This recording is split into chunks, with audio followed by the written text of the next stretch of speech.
Want to play a Plague Doctor, but unsure how to do it? Well, this is the build for you. Let's get started. For this build, we want to focus on two things. The first is healing, and the second is poison. And the best class for both of those is the Alchemist.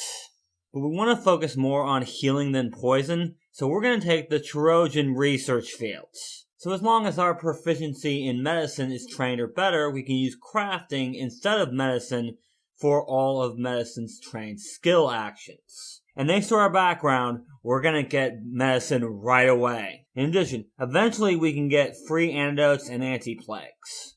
We can also heal the maximum number of hit points for an elixir if we use quick alchemy to make it. Which means quick alchemy is going to be a very important part of this build. Our ancestry for this build is going to be the new Vishkanya ancestry. Yes, the other type of snake people that you don't really think of when you think of snake people. And for our heritage, we're going to go with the Keen Venom Vishkanya. As a Vishkanya, we do gain the Envenom action. For one action, once per day, we can use our blood to poison a weapon.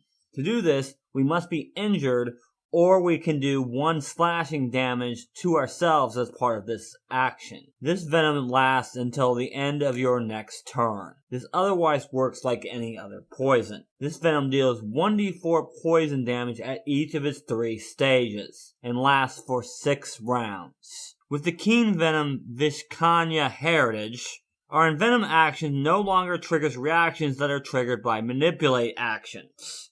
In addition, we can draw a weapon and envenom it for 1 action, thanks to the Venom Draw action. This is great action economy for this build.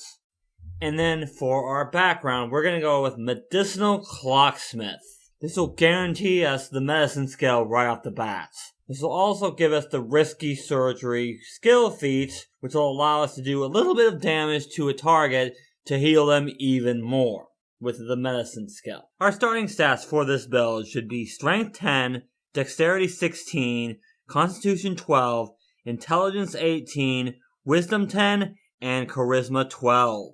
We are going to be increasing our Wisdom as we level up, but for will saves, not for the medicine skill, since we will be able to use crafting for our medicine stuff.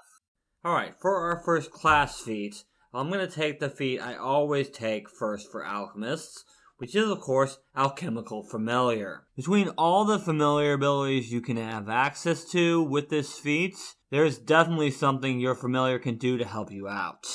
Good ones for this build include Poison Reservoir, Skilled, and Second Opinion. And for our first Ancestry feat, we're going to go with Lesser Enhanced Venom. This feat allows us to use Envenom once per hour instead of once per day. In addition, the damage from Envenom increases to 1d6 for the first 2 stages and 2d6 for the 3rd stage. Then for level 2, it's Far Lobber. This allows us to throw bombs at 30 feet instead of 20 feet. This feat is going to be very important later on in this build, and we'll talk about why then. On the free archetype side, here's the thing. Even with the Trojan research field, we're not going to get free elixirs of life, which means we also need to focus on the medicine skill. Or what I should say here is crafting, because we can use that for medicine skill actions. But the fact remains that we still need to take the medic dedication here. So with this feat, we automatically become an expert in medicine, allowing us to take all those cool and great medicine skill feats, like continual recovery. We also heal more when we use battle medicine or treat wounds. Also, once per day, we can use battle medicine on someone that is temporarily immune. And if we're a master in medicine, we can do it once per hour. Which means we will want to be master in medicine, even though we can use crafting for all medicine stuff. But as we level up, our best healing is going to come from quick alchemy. Which means we do need to have reagents available for quick alchemy. But for now, our medicine skill will be better. Moving on, since we're now at level 3, I should cover all the general feats you want to take for this build. You'll want to take Canning Acumen for your will saves, Toughness Die Hard Fleet, and Incredible Initiative. As I say in all my videos, you can take these in any order you want. Then at level 4, it's time for Healing Balm. We use Quick Alchemy in order to make an elixir of life that's at least 2 levels lower than our advanced alchemy level. We can give it the Bomb trait, allowing us to use our Far Lobber feat to throw it at a range of 30 feet. If you do this, you hit even on a failure, but not on a critical failure. On a hit, the target heals as if it had drunk the elixir. On a critical success, the target gains the item bonus from the elixir of life against diseases and poisons for 1 minute. Then it's Doctor's Visitation. For one action, we can make a stride and then use battle medicine or treat poison. Adding a second action allows you to stride and administer first aid or treat a condition. And we will want to take that feat as well. For 2 actions, if we're holding healer's tools or we're wearing them and have a hand free, we can attempt to reduce the clumsy, enfeebled, or sickened conditions. Attempt a counteract check using your medicine modifier as your counteract modifier and the sources to determine the DC. You can't counteract something that came from an artifact or an effect that is above level 20 unless you have Legendary Medic. And even if you do, the DC increases by 10. On a critical success, reduce the condition by 2. On a success, reduce the condition by 1. On a critical failure, increase the condition by 1. At levels 5, 10, and 15, we'll want to increase our Constitution, Intelligence, Wisdom, and Charisma. Then for our Ancestry feat at level 5, we'll want to pick up Debilitating Venom. When we select this feat, we must choose one of 2 debilitations to add to our Envenom. The first one reduces the target's speed by 5 feet for the first 2 stages and 10 feet for the 3rd stage. The second one has no effect on the first stage, but the second stage makes them flat-footed, and the 3rd stage makes them flat-footed and reduces their speed by 5 feet. You can select this feat twice to get both debilitations, but we're not going to do that in this build. At level 6, it's time for Combine Elixirs. So when we use Quick Alchemy to make an elixir, we can spend 2 additional reagents to add a second elixir to the one we're crafting. Both elixirs must be at least 2 levels lower than your advanced alchemy level. When this elixir is consumed, both elixirs take effect. This is mainly for when that ally really needs healing, big time. Then it's time for the Poisoner dedication. The only real thing we're going to get from this dedication is access to some poison feats that aren't available to just alchemists. So that's why we're taking this. Then at level 8, we'll take Perpetual Breath. This is by far the best alchemist feat you can take, so we're definitely taking this. Now we can make 1 poison from our formula book for free, which means we don't have to spend reagents on it. Just pick a poison you like here, especially since we'll definitely get our class DC for that poison. So you can definitely pick a lower level one here. In fact, lower level poisons are the best ones as long as you can get class DC on them, which with Quick Alchemy, we will. On the free Archetype side, we'll take Poison Weapon. Yes, we can already poison our weapon for 1 action if we use our Viscania poison. However, we're going to have other poisons in this build, and we're not a toxicologist alchemist. So we need a way to poison a weapon for 1 action when we're not using our Viscania poisons. So this feat will do that for us. Alright, for our Ancestry feat at level 9, we'll take Restoring Blood. So, when we use Envenom, we can make a restorative instead of a poison. But we can only make this restorative once every 10 minutes, even if Envenom can be used more than that. You or an adjacent creature can interact to consume the restorative to heal 3d6 hit points. At 15th level, it's 5d6 hit points. This restorative lasts until the start of your next turn. At level 10, I'm going to start with Merciful Elixir. When you use Quick Alchemy to make an Elixir of Life, that Elixir of Life attempts to counteract 1 fear effect or 1 effect imposing the paralyzed condition on the drinker. using the item's level and a counteract modifier of your class DC minus 10. And then it's improved poison weapon. The simple poisons thing really doesn't matter here. However, what does matter is that we no longer waste a poison that we've applied with poison weapon if we critically fail the attack roll. Alright, for the first teamwork report of this video, the first thing I want to talk about is quick alchemy. We get all of our really cool stuff whenever we use quick alchemy to make items. Just remember, we have to use one reagent for one item if we use quick alchemy, unlike when we make items during our daily preparations. Then we get at least 2 items from our reagents. Unless, of course, we're using perpetual infusions. But in this build, we only get antidotes, anti-plagues, and 1 type of poison for that. That means you're going to have to be very careful with your reagents in this build. You are going to want to save at least half of them for quick alchemy. But the rest of them can be used for more items. Like any alchemist, you are going to want to hand out the items you're making during daily preparations to other party members. That includes your elixirs of life, since you do get 3 of those every time you vend a reagent during daily preparations. But this also includes your Viscania poison and your other poisons, which is why Poison Reservoir is so important. And remember, we can heal people at a range of 30 feet thanks to Far Lobber and Healing Bomb. So we're probably going to want to use some kind of ranged weapon with our poisons, if we're the one using them. But a rogue will definitely appreciate your poisons, especially with their sneak attack.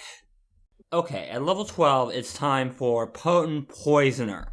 So, when we craft an alchemical item with the poison trait, by any means, we can increase its DC by 4 up to our class DC. Now some of those lower level poisons that weren't viable before are, so we can use them more effectively. Then it's time for Sticky Poison. Next to Poison Weapon and Improved Poison Weapon, we don't lose our poisons on a critically failed attack roll.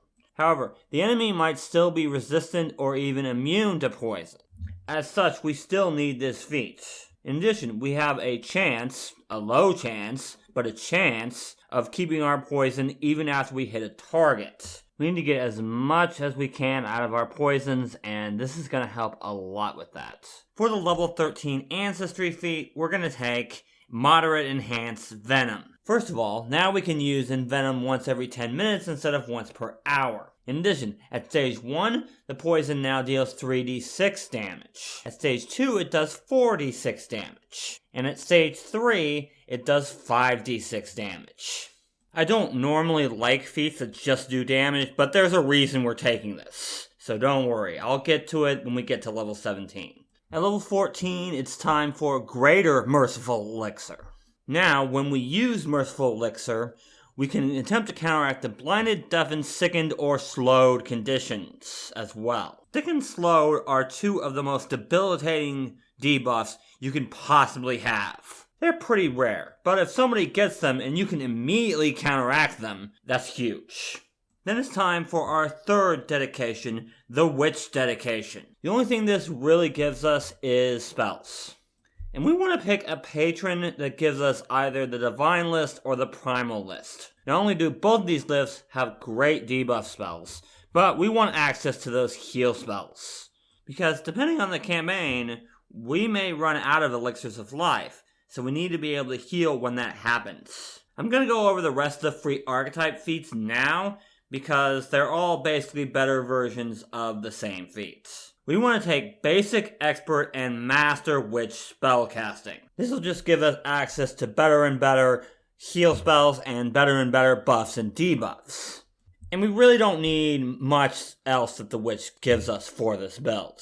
Okay, now that we're done with the free Archetype, let's move on to level 16 and Chemical Contagion. So if a creature within 30 feet critically fails their saving throw against a poison that you created, you can use this reaction. Doing this allows you to expose an adjacent creature to the same poison. This is just another way to get the most out of our poisons. At level 17, it's time for our last Ancestry feat, and we're going to go with Stronger Debilitating Venom. This feat is why we need Moderate Enhanced Venom. When we select this feat, we can choose one of the following to add to the debilitations that we can use with debilitating venom. As long as we're willing to reduce the damage of the venom accordingly, we can make the foe clumsy, drained, sickened, or enfeebled. We want to choose the sickened option here. Sickened is a very powerful debuff, and a very rare one at that. I would say anytime that you're playing a character and you have access to something that can give the sickened condition, take it. At level 18, it's time to take Miracle Worker. So once per 10 minutes, we can administer a true elixir of life to a creature that has been dead for no more than 2 rounds. When you do, that creature is immediately returned to life with 1 hit point and becomes wounded 1. Then our last feat for this build is going to be Improbable Elixirs. Since we're taking this at 20th level, we can choose up to 6 potions. These potions must be of 9th level or lower. We can use alchemist tools or an alchemy lab to make these items, instead of any other required tools. This will give us access to some effects that regular alchemical items can't give us. For example, Potion of Flying. For the second teamwork report of this video, there's one thing I forgot to mention in the first teamwork report, and that is why we need to up our charisma. See, sometimes we are going to have to use our Viscania Venom, but until level 17, that won't give enemies a status penalty to their AC. Thus, intimidation is going to be hugely important for this build, as we can stack the flat-footed condition that we get from one of the options for debilitating venom with the frightened condition, thus lowering the AC of the enemy even more. And we're taking the Witch dedication instead of another spellcasting dedication because we're intelligence based. Intelligence is our highest skill, and we can't be a wizard because we need primal or divine spell lists. Thus, Witch is the best option here. Oh, and I did forget that at level 20, we want to increase our strength, dexterity, intelligence, and wisdom. Increasing the other 2 stats won't help us, so we're increasing the other 4. Remember, our goal here is to mostly heal our allies when they need it. But if we don't, we can also debuff opponents with our spells and with our poisons. If you enjoyed the video, leave a like and subscribe to the channel for more Pathfinder 2nd Edition teamwork content. If you really like my teamwork builds, you can also pledge to me on Patreon for even more of them. Thank you guys so much for watching, and until next time, teamwork is vital.